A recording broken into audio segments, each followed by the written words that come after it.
greatest adventure is what lies ahead. Today and tomorrow are yet to be said. The chances, the changes are all yours to make. The mold of your life is in your hands. Hi everybody, this is yet another episode of Dungeons and Back Again, White Plume Mountain edition. I forget what episode we're on now. But this is session 3. Session 3 only. Wow, it feels like so much more, but you know what? We just wasted so much time not playing. Yeah, and in this episode, hopefully... will be the last. Someone will die. Maybe I'll meet a Manicore. Who knows? Yeah. If you don't recognize my voice, I'm Randy. I think he already said that. That's Bobby. Yeah. I'm your Dungeon Master. He's our only player. Yes. We're a very sad party. Forever alone. Forever alone. Well, there's 2 of us. Forever alone. All right. So, yeah, as you can hear, both of us kind of sound under the weather this week, but we're playing anyway. I'm Randy, and I'm his hetero life mate, apparently. Single listener. Single listener. So, they left a long time ago. Oh, yeah, we're not talking into the void. Yes. So, where did we leave off? If I recall correctly, you left off, you fought a crab, you boiled the crab, you took a magical trident and some other treasures. Oh yeah, the magical trident. On your way out, I hope you wrote that shit down, because I did not. I forgot to. I have it on my sheet, I'll have to go refer back to it. Let me check my book. And then, well, I'll keep explaining while you do that. And then, on your way out, you decided to mess around with the wheel, and you managed to dive under the water, turn this, like, big hamster wheel thing, and it triggered a mechanism, and it drained all the water out of the dungeon. Well, not all the water out of the dungeon, but the water out of most of the dungeon, except for, like, the pools, the deeper pools and stuff. But all that stuff that was all on the floor up to your knees, gone. Okay. So the things we had walked out, it was Blodgett's carrying a trident that allows him to breathe underwater. Oh yeah. We have a ring of something I can't read my own writing. A wand of frost times 17. Sounds right. And a stone of luck. Also sounds right. Yeah, what did I write there? You'll have to double check that little listing. Infravision? Oh, infravision or something like that. Yeah. I don't know. I'll look it up in the book if you ever need it. Yes. But, so then you pulled the plug. The water started to drain out. The smart wizard told you the water's probably going to be drained out in like an hour or something. So you decided to go leave and take a break. Which one did we determine was the smart one? 18 intelligence, I think, is the magic user. Yeah. Because I remember talking in his voice when we needed a smart person to say something. Yeah, Delgath, I believe, is Bobcat Goldthwait. Right. I'd have to go check the record. He's the only one we gave a voice to. Everybody else is just my generic voice. So now you've left the dungeon, and now you went back to the little cave hideout, and you can just rest, restore all your health and spells. So start back 100% fresh again. Excellent. We're awesome. So awesome. So what I want us to do, I want us to head back in now. We're gonna, before we go in, we're gonna pick up some sticks. We're gonna look for pick up sticks. Yep, we're gonna find some nice long sticks. The longer the better. We're gonna make some bundles of like some tinder. Some faggots, some might even say. They may be a reeking. And then we're going to make like torches, and we're gonna head back in. Didn't you already have torches on your inventories? Yeah, but we're in the woods, and I don't want to have to waste them until we're deeper in. Because I forgot all the descriptions of stuff after Myra and Care died at the beginning. They said something about the torches not working. The guy, Mr. 18 Intelligence, is like, there's a lot of wind sitting here. Yes. I don't think torches are really going to help too much. And let me just double check. One of them has to have fire because we're going to have to. So you told them about while you were all camping for like hours, restoring all your health and spells. You told them that where the mold is. Because that's the room I want to head back into. It's not a room, it's a hallway. The hallway, I mean, yes. It was to the right, if you recall correctly. So we go down to the last time you went down the center. So we go down the stairs. Water's drained. I say hi to my buddy the Sphinx who had been... Oh, hey, it's you again. It's just like, do you ever leave? Punch the card. It's like... Hey, Sam. Hey, Tom. You're just like passing in the day, passing in the night. So yeah, I want to go down that right-hand hallway, and I want to take out my large sticks that are and just sweep the ground until one of them burns. and then I want to try to set something on fire. Wait a second. No, I was actually just trying to find the part where it says where the torch, how the torch thing interacts. Do you want to? Actually, if I remember correctly, it was with a specific hallway, but here, No, it said the whole thing. So, you decided to go back down to the dungeon. Yep. Well, I want to go avenge. You want to go to the tomb of Mira and Care. Yep. Where they've been turned into green slime. They're dead to me. Well, they're dead. Yeah, in the world of Dungeons and Dragons, as we explained before, they are forever lost. The soul is destroyed too. I guess the souls are turned into slime. Even they can never be recovered. They can never ever be recovered. So now you see the patch there. Just a large patch. It doesn't really say how big it is, but it's pretty big. So you're gonna have Mr. Magic User. I'm gonna have.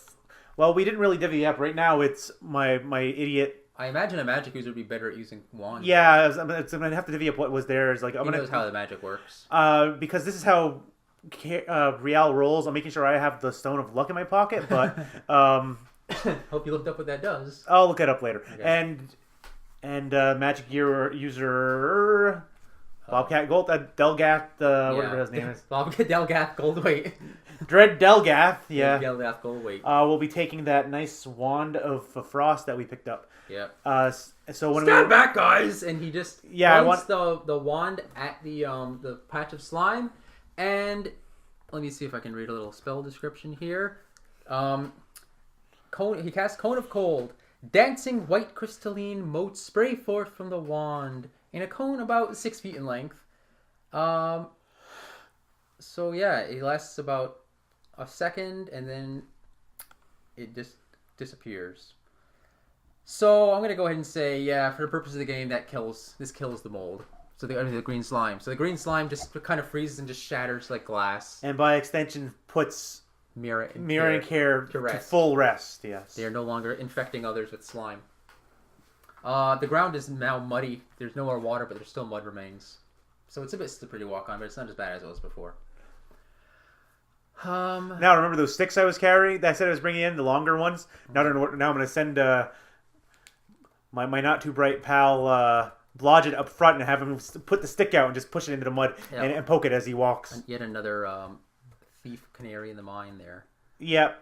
I only go for the dumb ones for that. 3, okay, 4 and 5. Okay. So, you're going to go up this. I'm going to go up a hallway. Hallway, yeah. As usual, a lot of hallways in this world. Oh wait, what was that? There's a lot of dungeons, but I haven't seen that many dragons. They just needed something that made the onomatopoeia, what do you call that? Alliteration. Alliteration, sorry, yes. The de-alliteration. Dungeons okay. Dan Dragons? What? I love that novel. Yeah. So you get to the hallway kind of goes up, it continues up, and then it turns a bit to the, yeah, if I'm going to look at you, yeah, so it goes up, which I'll move your big hand off your map. Oh yeah, that's RIP. So it's going to turn a bit like this to the right and go horizontal. And then you're going to see it forks. Yeah, and then one area is going to continue on that way, and then you can see a turn going down, like southwards. And no, it stops dead. This is a dead wall. Oh, you said it forks, that's why. Yeah. Well, there's a fork. One is going to go up, and then there's going to be another fork that goes down. So it goes up like right there. Like right before that one, yeah. So now you kind of have a choice of going left or a couple more steps forward and then right. I'm going to go left. You're going to go left. Okay. So let me go up to that part. Skip through the book. Skipping through the book. Skipping through the book is what we got to do. Okay. 5 we're at. Uh-oh. Oh, there it is.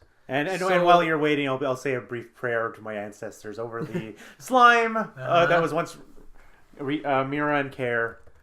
That's right. May those two jerks burn in hell. They will actually not exist in any form at all. Eternal nothingness awaits them. So you go up the hallway, you go through a door, and you find yourself in another square room. Smaller room. It's not that big. And as we said, what do we say about this one? Oh, those squares are like 10 foot by 10 foot, we said. So it's about 30 foot by 20 foot little room. Okay, you're in now. Very small. So I actually drew it slightly too big. But it doesn't matter that much. Now, where was I? In this room. Ooh. Okay. You see something strange. As usual. There are 5 humanoid beings standing very still up against the wall opposite you. Each of them has a number on its chest. Do you want to get a scrap of paper? You just didn't hear me sigh about the whole puzzle, right? From left to right. The numbers are 5, 7, 9, 11, and 13. And Mr. Dread Delgath says, "Hey, those are flesh golems!" With his high intelligence and knowledge of the arcane. And I look at him and I go, "Let's run away!" And I turn and I walk right out of that room. Oh, as you can hear one of the golems start to talk. So I stop and go, ugh. So I turn back and I go, "Yes, Gollum, what do you want?" It says, 4 of these things belong together. 4 of these things are kind of the same. But one of these things just doesn't belong here. Now it's time to play our game. Da da da da da da. It's time to play our game. So it says, if you can pick it out, it will serve you and the others. Will allow you passage. If you pick the wrong one, we will kill you. You have 60 seconds. I can't remember what a prime number is So right now. I'm gonna. Alright, I'll give you 60 seconds starting now. Yeah. So this is 60 real seconds of counting on my clock. Do you want to just roll it with your high intelligence guy? It's number 9. Okay, so you're gonna say that? Yes. But you're too stupid, so I'm gonna have to say the wizard, magic user actually said that. He's like, guys, clearly 9 is not a prime number. And I will look at it and I go, "I'm aware." No, you're not aware of that. You're stupid. You have a 9 intelligence. You don't even know what a prime number is. So, it's something I learned about in my old village by the volcano. yeah. And it only applies to volcanoes. Specialized knowledge, guys. It's role playing. It's not ROLO. It's ROLE. My stats don't matter. So, I have access to this little thing called the internet, and I just wrote in prime numbers and said, which is not a prime number. I would let your characters roll based on their intelligence to see if they could just figure it out. Because Mr. 18 Intelligence is like a genius in our world. You have like Stephen Hawking with you, basically. So, but not in a wheelchair. I get it. No, he's not in a wheelchair yet. So yeah, you actual 60 seconds. Yeah, it's. I know which number it is. It's 9. So Yeah, no, Dread Delgath is still gonna reading the description. sock puppet for me and go, "Yeah, guys, number 9 is the." Yeah, I just did that. I just said that. So now I'm just seeing if there's more dialogue for when you got it.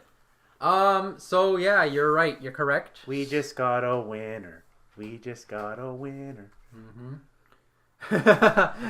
And it will serve you, I guess. And the others will allow you passage. So I guess you have a flesh golem in your party now. Oh, which you can great. use as a literal meat shield. Okay, then I'm going to turn to him and I go, "I dub thee hamburger face." Okay. No, you don't know what hamburger is. It's the medieval times. Steak face? "I dub thee mutton chop." Let's go. Okay, mutton chop. So write down mutton chop on your character sheets. Apparently I have a guy named Mutton Chop. That's what now. the book says. And do I need to know his stats? I will tell you them now. Mutton Chop, yes. Armor class 9. Hit points 30. You remember you're supposed to be trying to kill me and not giving me... Movement speed is, I guess, 8. I don't know what the fuck that means. We can probably ignore that. He gets 2 attacks per turn. It does 2 to 16 damage. And... Well, actually, I don't think you would know this. Yeah. So I'll let you figure it out. I'm not going to tell you these other abilities. Hey, Dread Delgath, what can you tell me about Dread Delgath. our He's just fleshy like, friend? Did you know that flesh golems can only be hit by magic weapons? This can be quite useful for us. And I'm gonna turn and look at them and go, "Get the rope. We have our There you go. There you go. And they're just looking at me like, what are you talking about?" So, Okay. Wow, great. So that's literally all he has. He has 2 attacks, and he has. And then, yeah, well, I don't know. If we need to figure out more, I can look it up in the Monster Manual. Yeah. Okay. As of right now, that's what you know. So yeah. So now you can just push him ahead if you want. Yeah. So let me go look at my map again. Here we go. Why must this map be split onto 2 pages? So now you're standing in a room. The other golems have moved out of your way. Yes. There is now, a door that was the golem was standing in front of, and the door behind you. Well, this could have been a Monty Hall problem here, but let's go through that. And I go, Mutton Chop, go through that door. All right, he opens the door now. And you go. There's a short flight of stairs that go up, and then the hallway turns to the right. And now I have to read your next description. Yeah, you're supposed to be doing your hardest to kill me today. You went into you chose where to go. Yeah, I didn't choose my death. Here. Okay, a short flight of stairs leads up to a dry corridor. Just around the corner is a turnstile that allows passages one way only. So it looks like that thing outside of an amusement park. Chicka-chicka-chink. Yeah, I know what you're talking about. Way. Actually, I do have a picture if you want to look at it. It's a turnstile. That's I don't need to know what it looks like. Take a look. There it is. It's vertical. Well, we're obviously not going to split the party, so I'm going to send in the meat shield first, Mutton Chop, and have him go through first. So forward turn. Can we see through this thing? No, you just saw it. It's bars. I know, but can we see through the bars? Like you just see darkness. So, well, I mean, just the normal darkness of the corridor that you've been seeing so far. Okay, so which by the way, I assume you're still casting the light thing on your. Yeah. Oh, you had Mr. Dread Delgath, yeah. Cast the light on somebody. I'm gonna assume it was either you or the thief. Yeah. On one of your weapons or something. Well, I'm always just walking around with a sword anyway, so I might as well just have it. There you go. Be on my sword. I dub it Sting. Mm-hmm. Yes. Let's. Okay, so we all go through that thing. Meat shield for Mutton Chop first. Forward only. Okay. Oh, actually, jeez. It only turns the opposite direction. You have to go around the long way. No. So wait, what did you say? You said meat shield to go forward? Yeah, to go through it first. Meat shield walks forward and he just rips the damn thing right out of the wall. Oh, okay. Okay, that's what it says. It just says a golem could rip it out. Okay. He just like, he goes all Frankenstein, rips it right out of the wall. Big chief and throws it back over the cuckoo's neck. He runs off into the distance. No, so he rips it out and he throws it to the ground. So he's all just kind of step over it. I think that we have our new MVP, Mutton Chop. Basically. 16 episodes later, Mutton Chop's still alive. Okay. Probably. He's the last surviving member of the party eventually. So okay, so Okay, so the corridor continues. You go past that, and it turns again to the right. Okay, so it turns again to the right. So now you're kind of going back down. Are we going downstairs? Okay, we're going back downstairs. No, there's no stairs. Okay, you're just going down a hallway. You just kind of made a U-turn. You go down the hallway and you open another door. You're gonna have him open the door. I'm gonna have him open the door. You can use him as a shield. I'm actually gonna redraw. I'm gonna go ahead and say this: Mr. 18 Intelligent is gonna be like, well, you know, we can't heal this golem normally because it's not really a living thing. But if I recall correctly in my studies, I think it can actually be healed with electricity. So if it takes a lot of damage, we could probably regenerate it that way. And I just give him a thumbs up and I go, good, because you become the meat shield next time. So let's keep, because you don't ever shut up! He's the Professor Oak, the Pokedex of the game. This time around. We'll murder him. You open, so he opens the door, you follow him so you're saying he's sleeping with Ash's mom, and that's why he sends him on an adventure. Mm-hmm. So we open the door. He opens the door, and inside, this next room is, well, it's very large, I'll describe it for you. Where are you? Nope, one more page up. Okay. The door opens onto a stone platform in a large natural cave.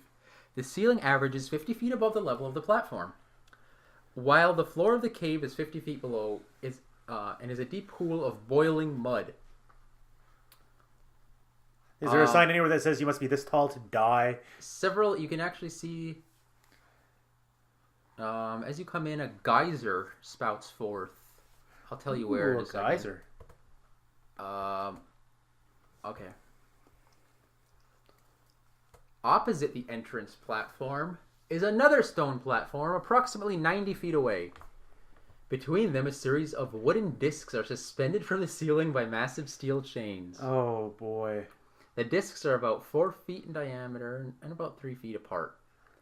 Each disc is attached to its chain by a giant staple fixed in its center. The discs swing freely.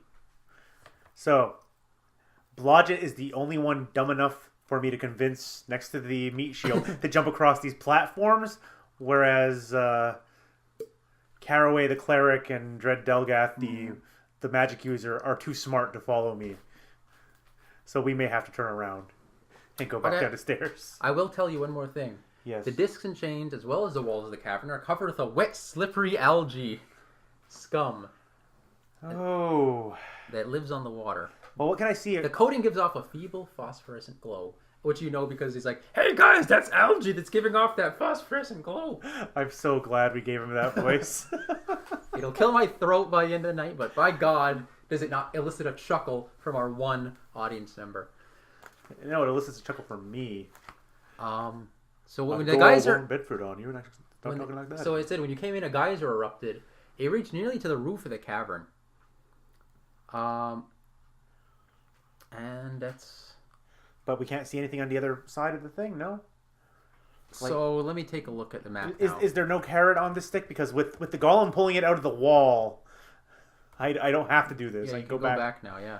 Hold on a second. Let me just look at the map because my stupid hand tool is not working. Because this seemingly going down this hallway where Myra and Care died seems to have been a terrible choice, except that I got a meat puppet. Yeah. Is that what you're calling her now? Oh. Hey, oh. Let's go. So yeah, so mutton chop. Let's go. Alright, so as I said, so if I was gonna actually, you know what, maybe I'll just zoom in and show you what this fucking thing looks like because So angry. I hate this map so much. And for some reason my hand tool will not let me drag. Old computer. I guess so. Hand tool, come on. Well, oh well. So anyway. Well, anyway, it looks like... here, let me give me your thing and I'll show you kind of on the map what you're seeing. Oh, you're paused? You were bringing up the map because I was trying to ask you if there's part of it. Here's basically what the room looks like. I'm going to show you this part because I don't want to... You are here. Okay. Thingy's here. Other door there. And everything's too slippery. How big of a difference is there between the platforms? Let me reread that description. 7. Okay. Because it's like, from the look of it you have there, I can't see the other side clearly. So it's 90 feet away. Okay. The discs are 3 feet apart. Each one is 4 feet in diameter and 3 feet apart. And slippery. And it's slippery. And I have two... And you saw one of the... when you came in, a geyser erupted. And I have basically 2 lead feet with me. Lead foots. 3 of them. I don't know how dexterous the Mr. Mutton Chop is. I actually think it might be a good idea at this time to backtrack because my party will be. So when you came in, yeah, like right between the second and third platforms is where that geyser erupted too, which sprayed water like between all over the second them. and third. Second and third platforms, right next to them, is where that geyser erupted, spraying hot water all over the place. So okay, so like, so from where we're standing right now on our platform here, how far? No, you're not on a platform yet. You're on the actual like rocky bottom. Yeah, that's what I'm saying. On the wooden platform. On the rocky bottom. Yeah. It's like, is it perpendicular to us, or is it going up in like a staircase like format? I think it's all just straight across. It goes. It looks like. And how big of a distance between where we're standing right now on the rocky bottom and the first platform? 3 feet. 3 feet, and is it equal on every single one? Approximately, I'm gonna say it's like 3 feet, and then you have a 4-foot walk, and then 3 feet jump, 4-foot walk, 3-foot jump, kind of thing. So 3 feet. Like, 4 feet look, up. you're standing here. 3 feet away is the first platform. Okay. You jump onto it. It is 4 feet in diameter. Okay. You walk to the end of that. You jump another 3 feet to another 4-foot platform. So actually, that might be doable. And there are 1, 2, 3, 4, 5, 6, 7, 8, 9 of them that you can see from, and then the other side is a rock like you're standing on. But keep in mind, I said between the second and third one, you saw that big geyser burst up. And roughly how long ago was that? I guess you walked into the room and it's about 30 seconds have passed, maybe. So I look at everybody else here and I go, let's. Okay, everybody just stand there, stamp your foot, and wag your finger because we're going to stand here for about 10 minutes. I want to see something. Okay. So how long before the geyser erupts again? Okay, good question. Because, hang on, go down a little bit more. Okay, near the, what is that? 8th one, the 8th platform, a second geyser erupts, and I guess approximately 3 minutes from the time after the first, like, okay, 3 minutes since you, how do I explain this? And then, so anyway, so 3 minutes later, that one goes. And then 2 minutes after that, the first one goes again. You're saying we're waiting 10 minutes total? Yeah, I'm just trying to get an idea of like if it's a consistent pattern. Yes. So basically, the first geyser went off. 3 minutes later, second geyser. So first geyser goes off. 3 minutes later, that one goes off. 2 minutes later, this one. Okay. So 3 minutes later, that one. So basically, the way Mr. Intelligence figures it out is he figures out that I think the first geyser is like goes off approximately every 5 minutes, and that far one goes off approximately every 3 minutes. And how big of a spray does it give? And then does the platforms move? And does the platforms move when it? Yes, that is a good question. So, because here's what I'm thinking while you're looking at the book, just so our listeners get an idea of where my headspace is. Blodgett, my thief, is a really, really average in every way, except for he's really ugly. We don't care if we lose him. And he's extremely dexterous. So my idea was I wanted to send him forward to scout a little bit, like not all the way to the other side, but far enough to kind of tell me if there's yell back or something on the other side. By the way, does your mage have any sort of ability to fly or anything like that? Actually, he has levitate. Yeah. Let me just double check that one because the PDFs are terrible to open. Yes, he has levitate. Okay. What level is that? He just, it's a level something spell. Let me bring that up in the player's handbook. Yep. Oh, again, they don't do a good job on that sheet of telling you, the one we gave you. Levitate level 2 spell. Okay. The magic user can place it upon himself or another person, subject to a maximum weight limit of 1,000 gold pieces, equivalents per level of experience, blah, yada, yada. He's just like, well, I don't know if you want me to. I'll let you guys figure it out. He can actually probably fly the meat puppet over, and the meat puppet can't talk. Yeah. One second, I'm checking. checking. Pounds. I don't know how much a golem weighs. If cast upon another creature magic, you can levitate it a maximum vertical movement of 10 inches per round. Oh, okay. So it only goes up? It doesn't go horizontal? No, horizontal movement is not empowered by this spell, but the recipient could push along the face of a cliff, for example, to move laterally. The spellcaster can cancel the spell as if desired. If the recipient of the spell is unwilling, the creature is entitled to a saving throw to determine if the lefty spell affects it. So you're like a balloon, basically. Yeah. So what's his maximum level spell? I can't tell because they don't really tell him. He has. I'll read you what he has. He has light, magic missile, read magic, spider climb. Probably start from the bottom. Well, slow, levitate, ESP, spider climb, read magic, magic missile, light. Oh, they're all in random order? Yeah, it's all in random order. Well, what level is he? He is just a little Spanish. 5 or 7 or something. Who never thought he'd be a level 5 magic user. So I guess you can just look in the player's handbook and see what spell levels a level 5 magic user have access to. But he might only be like up to 3, I think. Because I said if you have fly, then he might be able to cast a fly too. If you want to go back and prepare it. I actually have no idea what fucking level you get it, Matt. To be honest with you. I'm in the level 5 right now range. Yeah. They don't have it in alphabetical, unfortunately. Yeah. No, it's not in the level 5 range. No. Fly? No, it's not. No, I'm not saying level 5 spells. I'm saying he might only have access as a level 5 mage. Remember, the spells will go up to level 9, so he might only have access to like level 1, 2, and 3, I think. Yeah, I'll tell you. It's like, remember, Care had a very low access, but he was the same level. Yeah, your access kind of sucks when you start out. So he was a level 5 magic user, and he only had access to a 3rd level spells. Yeah, so you could check levels 1, 2, and 3 and see if you got anything that's more useful than levitate. If you want to go rearrange your spells. But I also have the alternative of just walking away right now and coming back. You do have that too. And to make this more interesting, we're gonna walk out. We're tabling this. Yeah. We're not trapped in here. We'll try this later. Yeah, exactly. It's just like, all right, so he's just gonna leave. You leave the area behind. We have revenged Care and Mira. Yeah, if anything, you came in here to get revenge on that inanimate, that unintelligent slime, and by God, you got it. Yep. You killed Jaws. You killed Moby Dick, if you will. No, then we're gonna get Green Slime, the revenge. Mm-hmm. No, Moby Dick. You took revenge on nature. And then Green Slime 3D. You have taken revenge on nature. You've killed what killed your friend. Yes, I wouldn't call them friends. They were kind of jerks in the end. And your shoes too. Yeah, most importantly, my boots. Man, those were good pairs of boots. Carrot, you had those for years. And they fit really well. Yeah. Well, anyways, so we head back, and we're gonna go back down the hallway here. Go back down the stairs. Yep. Go through the golem room, go back here, and then we're gonna go right. You're gonna go the other way. Okay. So, let me read my map and get to that part. You go back down past the golem room. You make a quick left, and then you make the right. You go down a hallway, and there's a door, and you have Mr. Golem open it.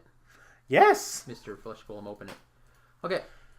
That sounds dirty. Call him by his proper name, Mr. Mutton Chop. Mustard Chops opens it. The door to this room appears normal. That is, a large iron-bound oak door, swollen by the dampness and difficult to open. Well, not for Mr. Golem. He just pulls the damn thing open. Yes. Okay. So it's open. Are you gonna walk in? What do I see through the open doorway? Okay. In this room, you can see, suspended from the ceiling by wires, you can see 9 silvered glass globes. The globes reach about 2 feet in diameter. Okay, so we're in the room now. We're looking at these globes from a distance. You walk inside the room? We're going to walk inside the room. Actually, Mr. Mutton Chops walks through the door first. And then we walk and follow. Mr. Mutton Chops goes in, and then what do you do? Like, is there any reaction to him entering the room? Yes. The door slams shut behind him. I yell at him to rip the door off the hinges from the other side through the door. Let me take a look. See if he can. Yeah. Yeah, you hear... That's it, the door's shut. Are we still able to open it from this side? That's a good question. I don't think so. It seems to just have been sealed. Gee, Rhiall, you seem to have lost our most powerful weapon. Yeah. What do you do about that? That's why I asked you. I'm like, did you just like follow him in? You're like, we watched first. I'm like, okay. So as soon as, if that's what it says, it's like, as soon as much of the party that is going to go in goes in, it slams shut behind him. So, yeah. That's what I was saying. The door doesn't seem to want to open afterwards. It appears to be, it seems to be some kind of magic holding it. 1 second. Let's see. I'm just checking to see. Actually, you know what? Do you want me to look at the Flesh Golem's page and see if it can figure out what to do from inside? Nope, he's done. Okay. I lost him. And also, that was fast. Also, my guy's such an idiot. The other one, the thief, he doesn't have knock or anything like that. Well, no, that's the magic user spell. Oh, yeah, magic user could have knock, eh? Yeah. And that would open the door, technically, but yeah. Yeah. Do you have it? No, he doesn't have it right now. I'd have to go back. He's like, I could try to get knock spell on this thing. Yeah, we'd have to go back. We'd have to prep it, and it's like, so are we sure he can't just tear the door off the limbs because he tore the thing off? Well, actually, as it shut behind him, you don't even know if he could hear you anymore. Oh, okay. So as far as you know, he might just be standing still now, waiting. Oh, it's gonna sound dumb. How long would it take to prepare the knock spell? If I recall correctly. But then I lose light if I do that because he's like. Yeah. Actually, no. I'd probably lose. I don't want to read the rules again, but I remember something about a couple of rounds. You can reconfigure some of your spells or something like that. Oh, 1 second. Read magic, I believe, is a level 1 spell. Yeah. You want to pause during this part, or? Just double checking. Read through spells again. Read magic is level 1. What? This is the authenticity of there's a spell called Friends. I like that one. Hijk. Wow, there's no knock on here.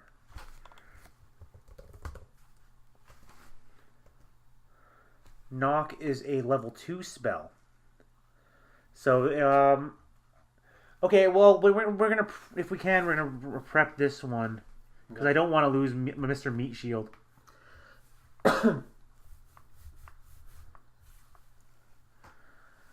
So it's like if you want to, let's see, casting time, duration, area effect, no range. It doesn't say how long it takes to prep it. No, that would be under the actual magic user's description itself, basically, or the spell description itself. Yeah, I'm reading it. If I recall correctly, it's something like 15 minutes, I think, to change a spell, something like that. Oh, we'll hold it to that then, and he's gonna get rid of his ESP, and he's gonna switch it. Yeah, because knock to me is more useful to me than ESP. I'm gonna love it when we finally get the door open and Mutton Chop's dead because whatever was on the other side of the room ate him. So he uses knock. Is that? Well, yeah, he takes 15 minutes. Yeah, everybody else just sits around. He sits it on his book. He's like, "All right, guys, I got the knock spell prepared." He casts it. Thank you, Delgath Ex Machina. And the door doesn't budge. He's like, looks like there's some unusually strong magic holding this door. I haven't really seen anything like it a lot. It's got to be some kind of a ancient thing. Oh, great ancestors, please open this door. You hear nothing. Mutton Chop, we hardly knew ye. He's lost to the door. He accomplished one thing for you, and that's ripping off that fucking... that gate. I have the stone ring. Mm-hmm. What if is the door set covering the whole wall, or what? Because what if I were to make a hole around the door to the other side using the stone shaper ring? You can try it. Because I don't want to lose the party member now. You realize that the description of this is going to be Randy got in a fight with a door and lost. That's the whole... Randy fights the boss character at the door. Hey, in Final Fantasy VII, Final Fantasy like 6 or something, they fought a wall. Mm-hmm.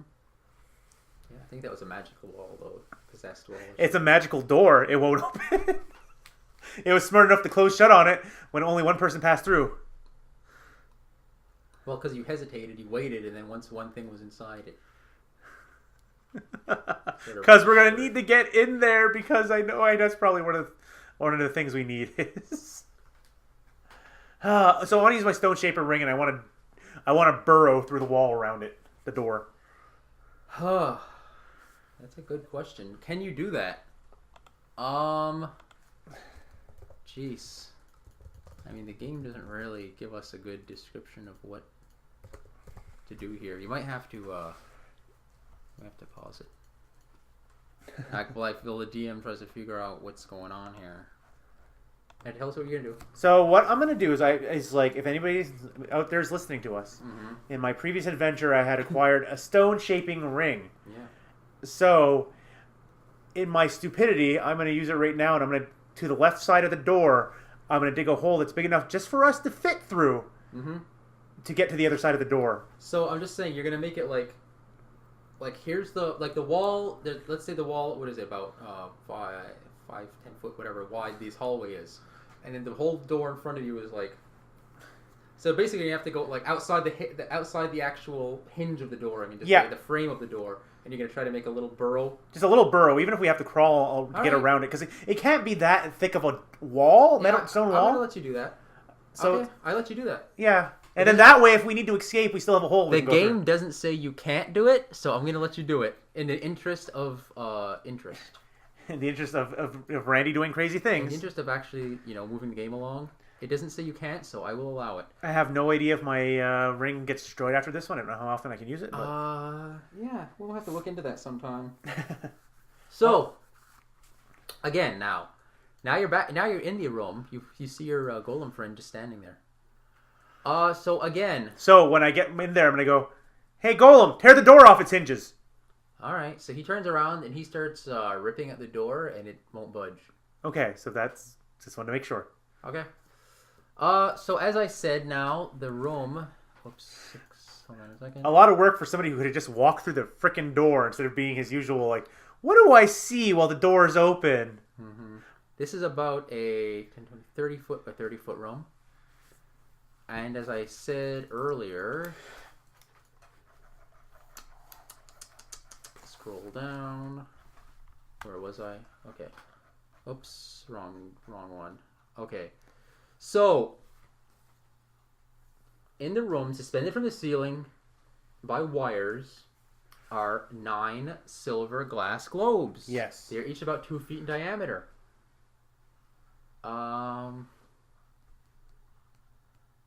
So that's where you are now. And nothing's happening while we're in here. They're not glowing. So far. No. Do I see anything else in the room except those globes? That's all. This looks like disco balls hanging from the ceiling. Okay, I pull out my bow and arrow and I notch a single arrow. A pinata. And I aim for. I want to say you got 9 of them, so we'll just. I want to say the third one down. We'll name them 1 through 9, like. I'm aiming for number 4, okay. And I'm gonna go pull back and I'm gonna just let go and go boom. Okay, so. Okay, actually, sorry. Before I say that, I should say that the floor. I said I went. No. Actually, it's not really muck. No, there's not muck in this floor. So the floor is again just mud now.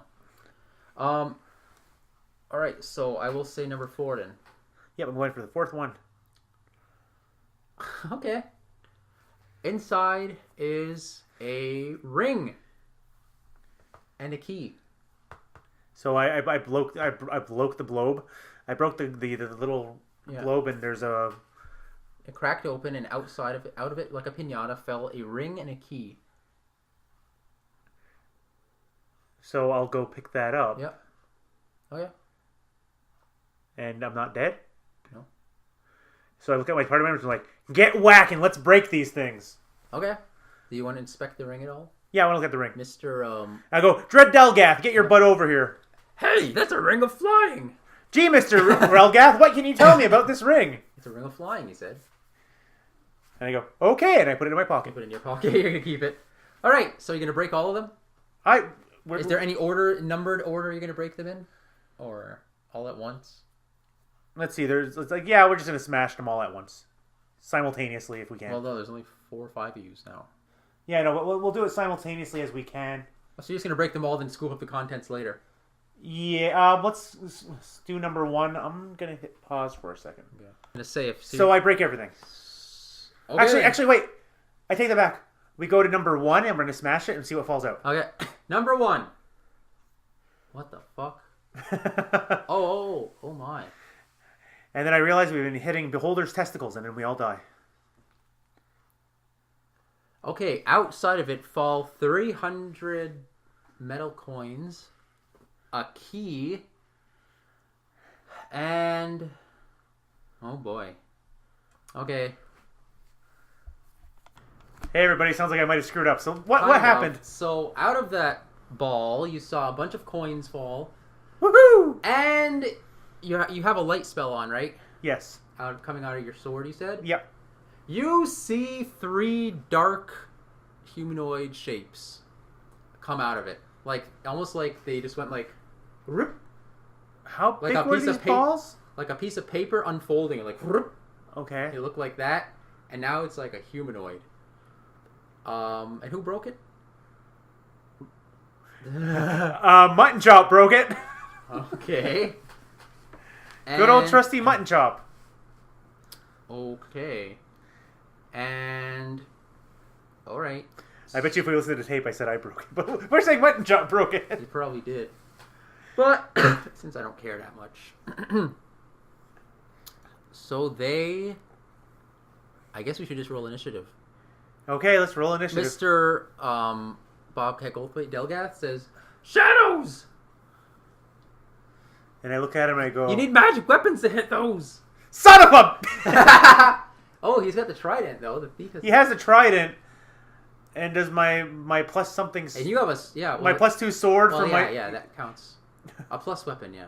Yeah. In their parlance, it's like a magic weapon, basically. Okay, so we have at least 2 weapons. And what does the other 2 have? They don't have magic weapons? No, but one has his wand of frost and wand of fire, so he can always burn, and Let me take a as look. well as magic might work on them. And the cleric's just worthless except for healing. That sounds about right. Woof. Oh my gosh. This is not going to go well. No, it's not, but... Yep. So what do So I they do? almost look like they're strange, like almost they look like 2-dimensional paper, like stick figure guys, you know? They're shadows, you know? It's They're like that. shadows? It's like that. Looks like that, you know, on the wall. But they're... It's Is like there any natural light in this place? Not that I know of. I've just been saying you cast light on your weapon. I'm going to look at Dread Delgath and go, snuff out the light. You're going to tell him to snuff out the light? Well, yeah. They're shadows. I They think can't you have- exist with light. I think you have to wait till your turn.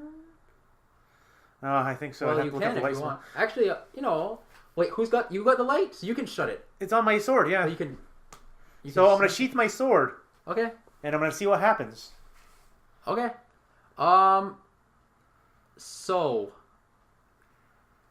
how are you standing anyway? These were like all All greedily standing around the ball, waiting for All right, the goodies so to now fall we have out. to roll something. How many of you are there? 5, maybe. Let's see. We have Bobcat Goldthwait. We have Blodgett, There's and we 4 of have you and there's the Caraway golem. and Mutton Chop. Yeah, 4. There's 5 of us in total, and we're all just kind of like standing around like at a party, you know, where it's like they're hitting the pinata and Mutton Chop just hit it, so it's like everything just fell.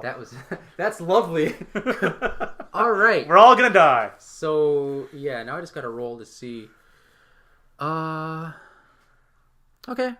You, because since you were the one at the light, Yeah, I just went ching. since you shut it, you can no longer see them. Very well. Well, maybe not particularly, because your eyes just like, shh, the room's dark now, right? So I'm gonna go ahead and say, And I'll hear from Blodgett. I'll hear from Blodgett in the distance, like he's like, Yeah. if you can't see them, they don't exist. actually, but as soon as you shut that, I'm gonna go ahead and say, okay, you feel something touch you, strike you. You know, feels strange. You take a chill touch, a very cold touch touches you. Darn it. You take 2 damage. 2 hit points of Okay, let damage. me. And your strength is reduced by 1. Permanently or just? You don't know. Okay, let me just really quickly write down I'm gonna go ahead and say Mr. Golem. Let's see, I gotta write down you these take the 2 scores really damage. quickly. So Mutton Chop. Now I gotta go find out what Rhiall. fucking mutton chop. So Rhiall, I have see me, feel me, touch me, heal me. What is this song? Thing. Hit points of 58 minus 2. Okay, so Mutton Chop, he has a 30. Mutton Chop is a 30. Okay. Blodgett. Sorry, Caraway. Sorry. Yeah. 42. 42. Blodgett is 25. And Dread Delgath is 25. Actually, now I have to look up something else. Oh wait, it's right there. Where was that one? Oh, how smart was I today? Oh, there we go. Yep. So, did you write everybody's down? You're full. I wrote that, but I'm you were also... full hit points anyway. Yes. I have their hit points, yes. Yep. So I took 2 damage. I'm down to You 56. took 2 damage and write your strength down because it was just reduced by 1. Oh yeah. I'll put it over here. You write it separately. Strength. -1. What was it? No, just write the number. My strength for Rhiall is now with the deduction is 16. All right, so just write strength is 16. Mr. Golem is gonna take 4 damage and lose a strength point. We don't really know what his thing is, so I'm just gonna say it was 18. So it's now at 17. I would say higher than that. He's ripping things out of walls. But I don't. It doesn't have. It doesn't actually have a number for the He said monster. he lost 4? 4 hit points. Okay. And then his strength is down to 2. And then finally, I'm gonna say Mr. Thief also took 5 damage. Oh wait, sorry. What was it? Because I skipped over that now. 86. Sorry. It was 5 damage. So he took 5 damage and lost his strength point as well. Okay. What was his strength? He is... I think he had like a 10 if I remember correctly. Let's see, where are you, Blodgett the Dumb? Oh, now he's down to like... He has a strength of 8, so now he's down to 7. Uh-oh, that's not good. Alright, so... And just as all this happens, you hear the only guy in this party who talks yell out, "Turn the light back on, you idiot!" Yes, and so I pulled the sword back out and sheathed my sword. Alright, so you see before standing in front of the 3 of you, 3 of these humanoid beings. And I guess now we're going to roll initiative. Yeah, Because the first thing you did was instantly turn out the light and give them 3 hits on you. Well, they're shadows. The first thought is like, okay, you turn out the light, no shadow. Counterintuitively.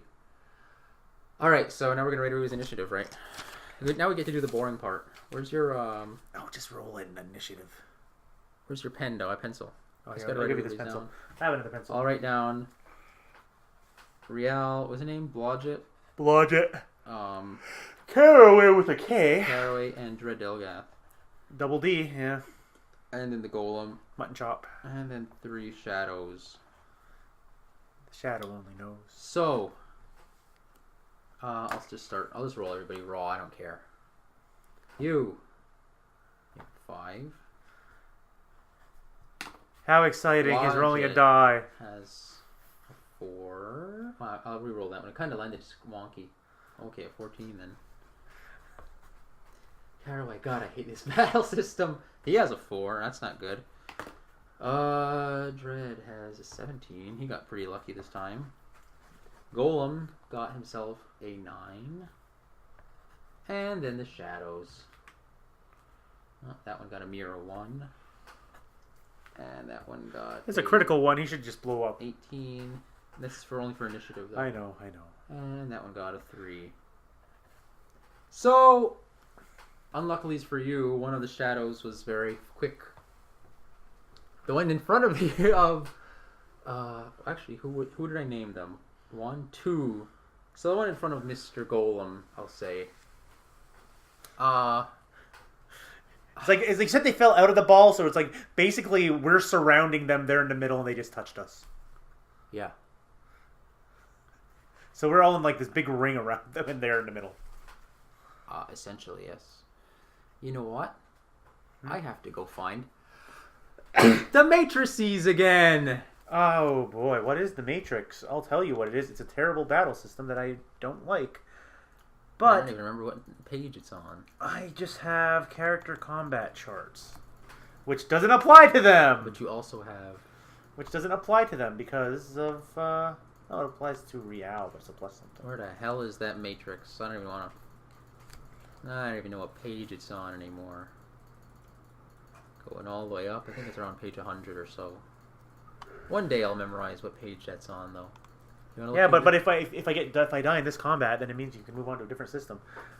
That is true and tempting. They all roll All right, 100. there it is. Page 73 it's on about, or 70... 74. That or thereabouts. Now yes. I have to figure out, how do we have a monster attack another monster? Oh boy. Very easily. He has 2 attacks per turn, and he rolls between 2 and 16. No, we're doing the shadows attack, actually. Oh, okay. And he has an AC of 9, so his AC is actually particularly low. So his but AC, only magical weapons. His AC is 9. Okay, that's easy. But only to magical say. weapons work on him. Are they considered magical weapons?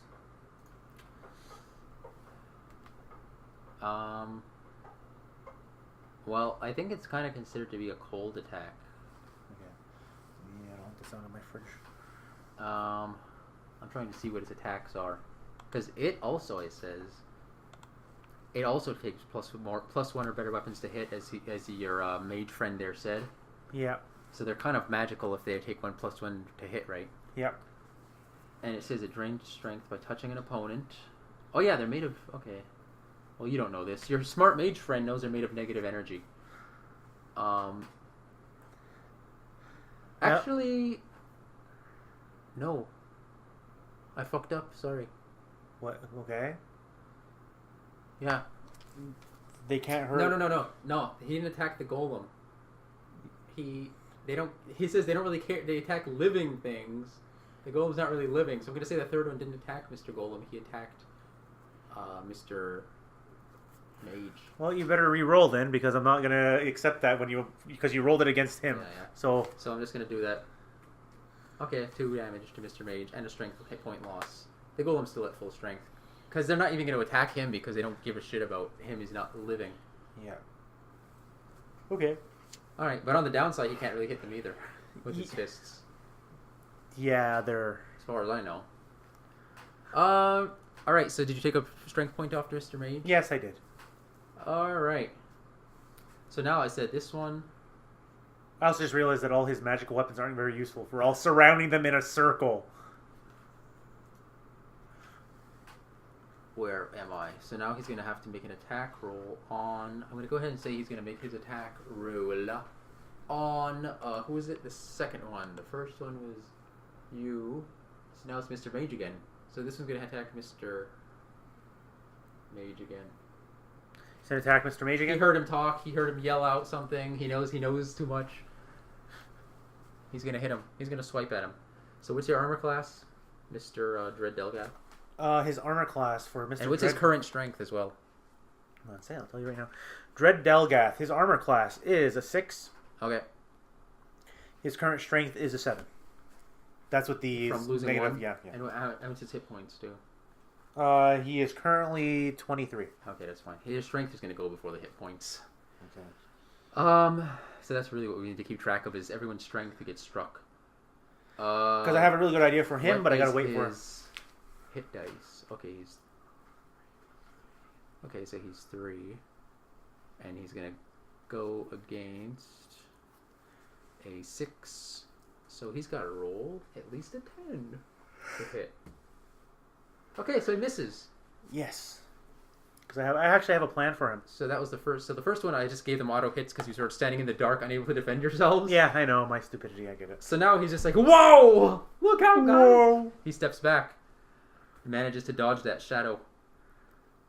Who the fuck was next? Now it's him actually, Dread Delgath. So what I want to do with Dread Delgath, it's gonna sound weird to you, but I'm just trying to find the page. Please go by all means, do whatever you can think. I want him to take a step back, like so that he's not touching or like the rest of the party if we're all surrounding. He can move, yeah. And then he's gonna be using fireball right in the middle of all use. No, he's gonna take the fire wand. It has 4 charges left on it. Mm-hmm. He's gonna cast a wall of fire around himself using 2 charges of that. Okay. They can't come up on him. Like I'm taking more than I'm moving him further. I'm not taking a step. So you're going to use him like a living obstacle. I'm moving him away farther enough, and then I'm planting that around himself. So he's going to be a living obstacle in the battlefield now. Yeah, they have to come to him, and they can't touch him. And this will last for 6 rounds. So that's 6 minutes basically. And it causes 8 to 18 hit points damage if they touch it. That sounds like a good idea. And 2 to 8 hit points if within 1 foot of the fire. And 1 to 4 if within 2 feet of the fire. Okay. So anyway, he's gonna run like a coward. Bye guys! He runs off. No, he's just literally gonna step back and he's gonna. Well then, but you guys are all outside the. Because he can still launch magic missile, but you said they're gonna be attracted to living, so they're still gonna go try to attack him. Because if they get within... Well, they're intelligent enough to know not to walk right into danger, though. Yeah, but if they're within 1 foot or 2 feet, they take damage. Okay. All right. I'm going to go ahead and say that he is also smart enough to know that shadows are not subject to cold attacks, ice attacks. Well, he's the one fighting. Yeah, that's what I'm saying. He knows not to do that. I'm just telling you so you as the player would know not to try to use that on them. But I don't think any of your other guys have anything like that anyway. No. All right. So yeah, he does that. All right. So now it is who's up next? I don't know. You have the It's initiative. Mr. What's his name? The thief. Blodgett. Blodgett the thief, who's now been a little bit drained. But is he still holding that trident? Yeah, I gave the trident back to him. I didn't keep him like I usually What's do. his strength only? He has a 7 now. So he's not very good at wielding a trident, actually. No. What if I were to tell him to toss the trident to Rhiall? Yeah, you've had it before, remember? Yeah, I know. All right. Because, but then I'll have to lend him my sword, but he's still not going to be strong. But the trident, I'm assuming, is stronger than a sword, right? I don't remember the stats of the trident right now. Okay. But I will tell you, since you've touched it before, where the heck? I know. When you touch the trident, you basically become Aquaman. I get it. You become Aquaman, but I wanted to see what its actual... You can talk to the undersea creature. Wave. It's a +3 weapon. Yes. And then what else did it have? Nothing else that really matters in here. Although you do know you can use a cube of force using it. A cube of force to push them away? It confers water breathing, confers cube of force ability as the miscellaneous magic item in the Dungeon Master's Guide. Okay. I'm not sure what that does, but if you want to look it up and try to use it in this fight, you can. Dungeon Master's Guide? Cube of force? And yeah, speech and telepathy, dehydrates, which I don't think is going to really work on a fucking... Oh, that's a natural 20. Wouldn't work on a shadow anyway, you don't think. Fish commanding, which is not going to work in here. How many charges would it say it would have as a... Cube of force? Yeah. I guess infinite, because it doesn't give you a limit.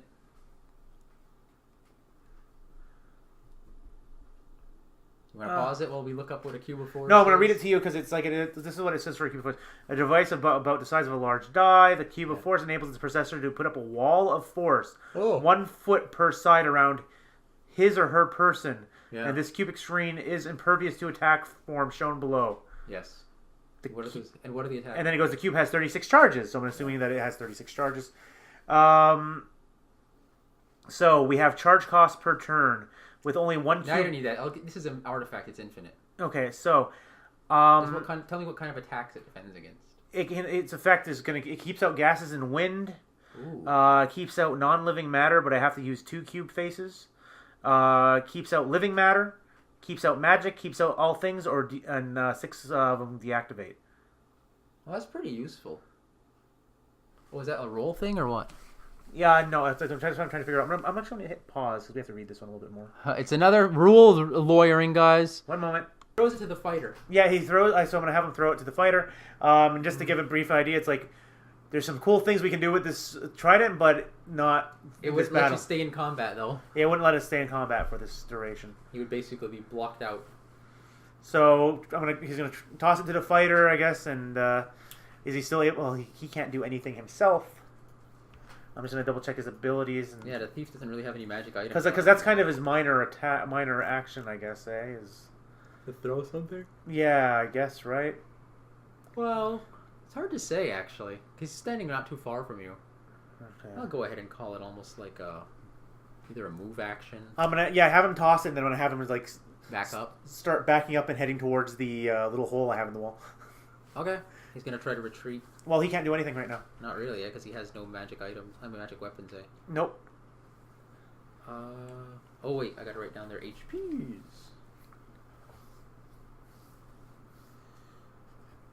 And they are... Oh boy, Randy, you made the mistake of your lifetime by breaking... I didn't even look at this part yet. I was like, oh wow, okay, there's shadows in that ball, huh? It's gonna be fun when I break every single one of those balls. And there's a lot more monsters in each one. Yeah. This is the combat realm. Alright, so that's it. So good thing I backed out of my plan to break as many of them at the same time as possible. Yeah, that would have been pretty bad, actually. That's why I asked you, what order are you breaking them in? Okay, so... Because then you'd be really getting gang swarmed here. Alright, who was up next? That was him. Yeah, so we had Blodgett. Yeah. So that's it. Blodgett's just gonna fucking full on retreat. Yeah. Next up is the golem. The golem just stands there, just awaiting orders. So is he considered a magic weapon? Is he able to attack? Do you want to go find that in the? Okay, yeah. Let me hit the pause for a second, and you can determine that. Okay, and we're back. I forgot what we were talking about before, but so whose turn is it now?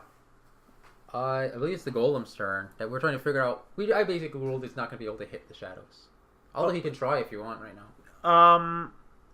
So one of the things you were reading to me is that I can have him ready at an attack, right? Like if I want him to, and when certain conditions are met. Sort of, yeah. So I don't know if I can do it now. Yeah. But I was going to say have him. The condition be that when I give him my magical sword, he attacks the nearest shadow. Is it smart enough to do that? Yeah, I guess. Because it's like... Yeah, you can give him... He's a golem. You can give him a weapon. Yeah, because I'm going to give him my +2 sword. Yeah, you can do that. That's also magical, so while Rhiall's holding the trident, he'll have the sword. Yeah. And he's still the strongest one out there next to me. So you're basically going to tell him to, like... To be ready that when I hand him the sword to swing at the nearest enemy. But then again, is that smart? You can say, hold this, attack that. Yeah, that's basically that. Okay. So yeah, I'll let you when holding this, attack that. Yeah. Okay, I'll let you do that. Okay, so that's his turn. It's just waiting. He's gonna wait. He's gonna delay then. Yes. The golem. Who the hell's next? Okay, you're next. Luckily. So now you hand it. And we determined that that's a minor action. I give him my sword and go here. It's actually a move action. It's a move action. So you can probably swing your weapon first. Your weapon, you can trident. Yeah, so you can the trident first. But I can't sheath it because it's also the light. Oh. Oh no! I'm dual handing it. Okay, now so you're gonna. I'm gonna attack. Yeah. But as of right now, you're already holding 2 of them. Yeah. Yeah. Okay, because you caught it in the previous round. Okay, so you're gonna hand it to him and be like, "Here, hold this and hit those shadows." So the very first thing he's gonna do is when I give him my sword, right he's gonna turn. He's gonna hit the shadow. Yeah. Okay. So now you're gonna poke with this trident. Yeah, I'm gonna stab with the trident. All right, the one in front of you. Yes. All right. So, and it's a +3, I believe. Yes. So that'll bring me back down to my +2 of before. Okay. Attack matrix for what is the matrix? Fighters is okay. Now I gotta find their fucking. Yeah, it's only just okay, as you know. I gotta find their AC now. Oh man, isn't this exciting? Okay, their AC is 7. Real plays aren't exciting. Their AC is 7, and your level again? My level is 6. Okay, your level is 6. Okay. So you're gonna go. 6 and you didn't tell me the hit die on the trident versus a 7. Oh yeah, hit versus a 7. I'll tell you that in a second. And your. Wait, is it my armor class versus his armor class, or my level you have versus? a +2, right? Yeah, basically it's +2 right now. You have a +2 right now? Because you said, what, because your strength went down? Yeah, it went down by 1. Because it's a +3 weapon. Oh, sorry, actually it's a +3 still. So it's like my strength is currently 16, so +3. So +3 is 19. Is +6 then. +3 for strength? Yeah, it adds to my thing, the +3 and then weapon. +3 to your weapon.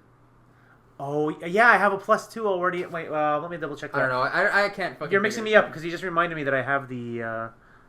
God damn it! I hate this game's combat system so much. Okay. So I currently have an attack bonus of +1.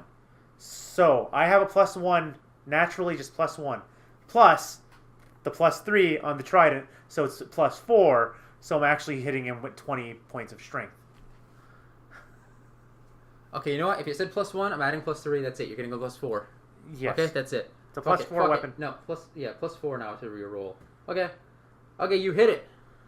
Congratulations, you poked it. All right, now we've got to find the damage. Now I gotta go all the way down. What is write the this damage? down, please. Somewhere. So I have to keep track of the shadows. Which shadows? No, not that one. Write down the damage of your weapon. Like when I'm gonna tell you. Yes, trident. So we don't have to look at it every damn time. It's a +3 weapon. It does 1 to 10 hit points of damage. And how many die is that? A 1d10. Oh yeah, I'm done. Jeez. All right, so I'll look up my 1d10. And did we determine that you get a damage bonus based on your at least your +3, right? Yeah. Yeah, you get a +3 to damage. It's as well. plus the attack bonus is +1. I don't think the attack bonus adds damage though. Doesn't that add damage? My It's just damage like a fighter my thing. damage bonus is +1. Okay, so I'll say +1 then. I don't feel like doing too much math. And you're playing D&D, you don't want to do math. You just gave me a question half an hour ago about prime numbers. It felt like 4 hours ago. Alright. So I'm going to roll this up. I guess that's a 10. So 10 plus 3 13. plus 1, right? You said a +1 damage is your natural? Yeah, I got So a 10 +1 damage bonus. Okay, 10 plus 4. So you did 14 damage to it. Wow. That's good. I'm actually quite glad because this is going to end the fight pretty quickly if you can keep that up. Now the golem goes, right? The golem's gonna go when he has my +2 sword. Alright, I'm scratching out his 17 and giving him a 5.2 because he delayed. Oh, no, sorry, not him. He still had 17. The golem is scratching out his 9 and giving him a 5.2. Okay, so he's gonna go next.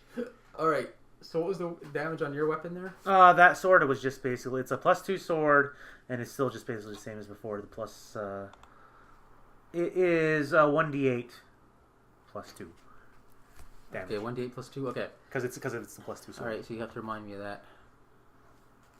His attack is 2 to 16 if he hits.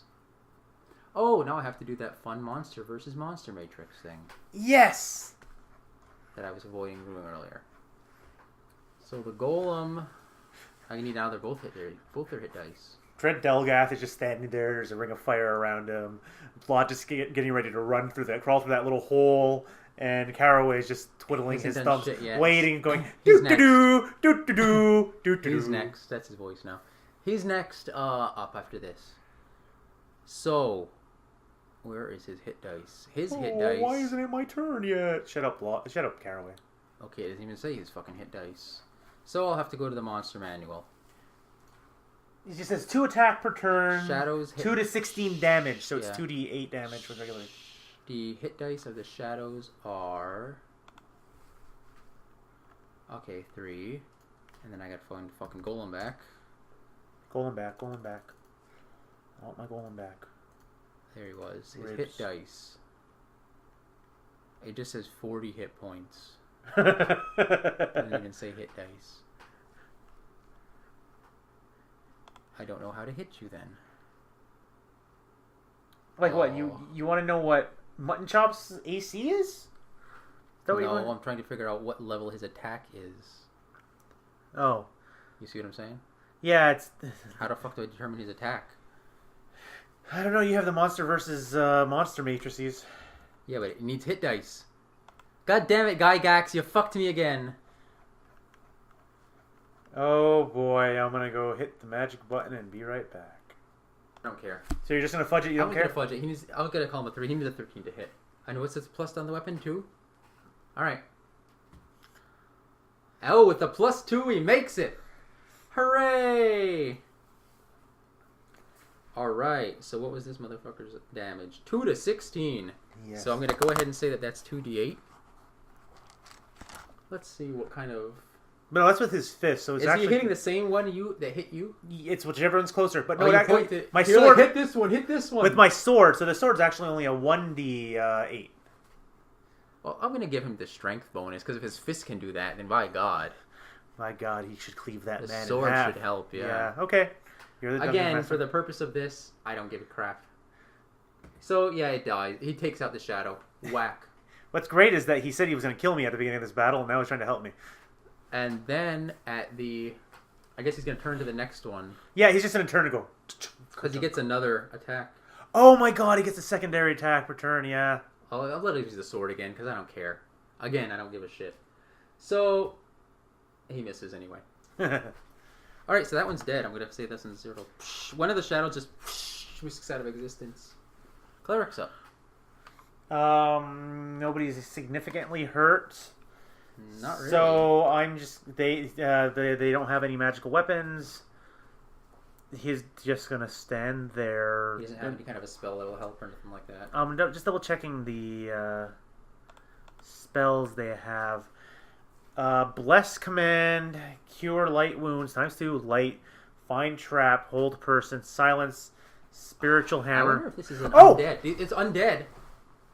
Oh, it's undead? Yeah. Then in that case, I'm gonna You can turn. laugh because it doesn't have to turn undead for some reason. What level is he? I'll just find that on the book.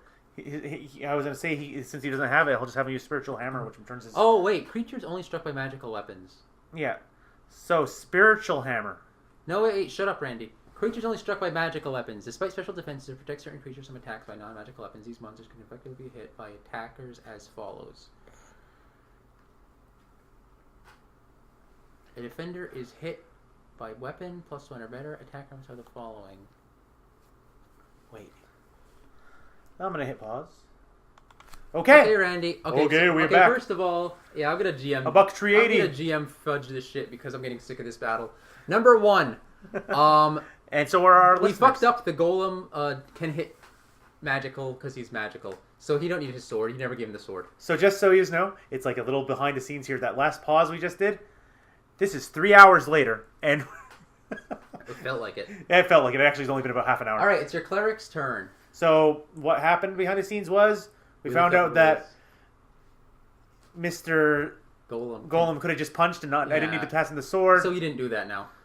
No, he has the sword in hand, but he doesn't need to use it. Oh, well, no, he's just punching. You just said punch them. Okay, so I'm currently carrying. I'm Gandalfing here. I have a. Yeah. Rhiall has a trident in one hand and a sword in the other. Okay. Which means Well, it's the cleric's turn now. So technically, you attacked. I'll say he attacked, and then you attacked now. Yeah. You did it in the reverse order because of that. Okay. So I killed him. Fuck it. Yeah, you killed it then. So now we're up to Caraway's turn, and I want him to turn undead. Yeah. Guess what? All right, Caraway is a level 5 or 6? You said. Caraway is level 6. Yes. 6. He gets an automatic turning on shadows. So all the shadows go eek, and they turn and run away. Now, Randy, I'm gonna see if you're smart enough. Randy, what would you have Caraway do in this situation? If I forgot about turn undead? No. If you were gonna use turn undead, Randy, how would you use turn undead in this situation to your advantage? Well, Caraway is just gonna very silently grab his. No. How? Like, what would you? You wouldn't set it up in any special way? Oh yeah, I'm gonna have them all run towards I don't know what you're getting at, but I'm gonna have them like if they're gonna be turning and running away from him. I'm gonna have them all turn and run into the wall of the ring of fire. Around yes, stupid. Delgath. Yes. Now, what is the fucking damage on that fire? A lot. Because keeping in mind, we want to end this battle quickly now, because we're getting sick of it. Tell me what the damage on that fucking fire is, because he's gonna step around with his move action. 1 second, I have to find the page again. And he's gonna scare them away from him and into the fire. All right. And I'm giving you that one because I'm sick of this battle now. No, they're all gonna run away. So and you did set it up, so I'll let you in on that. I'll give you props. Where's my wand? No, you're looking up Wall of Fire, right? Yeah, Wall of Fire, and it has the explanation on my wand. It was in the Dungeon Master's Guide. I know, I have that. 1 second, I just found it. So it is causes 8 to 18 hit points of damage, 2d6 plus 6 if touched. Yeah, let's let him touch it. Wait, how does it? What do you mean if touched? What was the first one then? If they're just near it? If they're near it, basically it's like if they're 1 foot away from it, it's 2 to 8 hit points. If they're 2 feet away from it, it's 1 to 4 hit points. And when they touch it, they get 8 to 18 hit points. But that seems like less than. Okay, 8 2 to 6 is touch. Okay, only 2 to 8 when you're within a foot. I'm gonna give you 2d6 plus 6 because I'm sick of it now. They're all running towards it. They run right into it. Fuck it. I'm 6. So 2d6 plus 6. Unfortunately, for 3 of them. No, for 2 of them. That one's dead. Oh, 2 of them. So one has now been killed by you canonically. Bobby, you have enough d6s. It's like 1 second. No, you literally have 4. No, you only need 2 though. 2d6 plus 6. The first one is gonna take 6, 12, 13 damage. Okay. Dead. So Dead? Unfortunately, it's not. Oh my god. Still alive, but it looks pretty bad. It's not running away. Like still. Well, it's gonna be like eek, and then it's gonna run off the other way. Like now, it's gonna ping pong away. The second one is gonna take 5, 10, 15. The second one is burned to a crisp. Hooray! Yay! All right, we stopped that shit. So I'm gonna go ahead and say, which one is still alive? Oh, number 1 is still alive. Okay. All right. Who is next? It's actually Shadow's turn, and Shadow is just cowering in the corner now. Because, yeah, they run to get out of my sight. Yeah. All right, so you know what? So now the cleric, so now he's cowering. So now whose turn was up? So 14? No, 17. The mage again. he's not going to do shit, eh? He's just going to stand there? Or he's going to do something else? Because he actually can launch over. He's going to launch a magic missile. Just go, boop! Okay. What's the damage on that? Oh my god, you really seriously want magic missile? One second. Yes, because I need to do it mathematically. I already gave you enough. I think it's 2d4 or something like that. 1 second, no, that's how you reheat pizza. That's not how you... Oh, okay. No, that's Dr. Warren Bedford. You can just delete him now. I can just delete those now. Magic missile is 1d4 plus 1. Is that for the spell itself or just for a character sheet? That's for the spell itself. It says that? I mean, did you look it up in the player's handbook? Because it might be based on level or some shit. Maybe, yeah. Magic missile cannot be found. Magic missile. Helps if I spell missile right. I wrote Magic Michael. That's not how it works. Magic missile. I'll probably find it before you. Stinking cloud. No. How do I spell Magic missile? mouth. I think it's a level 1 spell, eh? It's a level 1 or 2. Okay, there we go. It is from the player's handbook. From the player handbook. Use of magic missile creates one or more magical missiles, yep, which dart forth from the magic user's fingertips and nearly strike the target. Each missile does 2 to 5 points of damage. Yeah. D4 plus 1 of damage. But how many do you have based on your level? What level is he? Oh, I'm reading the rest of it right now. For every 2 levels of experience, the magic user gains an additional missile. So at level, he has 3 magic missiles at 5. Okay, that's what I was asking you. So it's 3. Bang. 1d. What is it? 1d4 plus what? 1? 1d4 plus 1. 2. Boom. 4. It's dead. Yes. All right. So with that, you can. The shadow is destroyed. You can. He can turn off his fire if he wants, or you can. What he's gonna do now? We're out of combat. Yeah, the shadows are all dead. And we destroyed number 1. If I recall correctly, you destroyed number 1 and 4. Pinatas number 1 and 4 are down. So then I immediately go, okay, and we're gonna leave on this. I'm gonna go look at the golem and go smash number 3. We're all standing everywhere else. Smash number 3. Okay. Oh, sorry. So now that the shadows are dead, yes. I will go ahead and say the cleric says, "Oh, don't worry, guys. The shrink damage you took is gonna recover itself within a few hours." Okay. So we probably shouldn't get into Actually, that. wait. Yeah, I don't want to smash number 3 yet. Okay. There's something more important we have to take care of first. What? This is what we're ending on. What is the treasure that fell out of number 1? The treasure that came out of number 1 was a key and 300 pieces. Upon closer inspection, they are worthless lead pieces. Okay, so I'll take the key. So I have 2 keys now. 2 keys. And a ring. The ring of flying you still have. Ring of flying. And were there any doors in this room? No. That's the one you came in. The one that was there that shut behind, and the one that you burrowed around the tunnel you made. Yeah, so I don't even need to use a key to open that door. I don't know if the golem can fit through that little tunnel, though. It's pretty big. Puts the ring on. Get back to the old drawn. Okay, board. So with that... It's a living. So it's like with that, I think we're done this week. So you're just going to go back and make camp again and shit? Oh, no, wait. Well, you can leave him here, or you can camp in here, but it's kind of muddy. Yeah, actually, I live in a cave. Oh, yeah, but the oxygen and shit. Yeah, the oxygen. The light. You can leave the golem in here for now and come back. I turn to golem and go, stay. And then we're going to just crawl through our hole and walk away. Okay, back through. So you go back past. All right, back out the front. Back all the way up the stairs. Back to the beginning. Yeah, This is the beginning where it all gets started. We're going back to my man cave. All right, guys, that was okay. So we've got... That was the longest game we've ever played in our life, and none of it's in the actual recording. That was a trip. Okay, that's the end of Dungeons and Back Again. I just want to tell you broke number 1 and 4. 1 and 4. I'll write that down. There's 8 of them total, so there's 6 more balls in there. I know, I have to break them all. You have to, or you could not. It's up to you. I have to break he's got them a compulsion all. to break them all. He's compelled to. Or you just order the golem to break all the balls and as you walk out. The wizard says, "Hey, why don't we just order the damn thing to wait 5 minutes and then break all the balls?" But then we won't be able to see what's inside of it because they'll kill him. Well, you don't know if there's monsters in the other ones or not. It could be, but the last ones didn't attack a golem, right? Yeah, you're right. And then we can poke our head through the hole, see if there's any monsters. Yeah.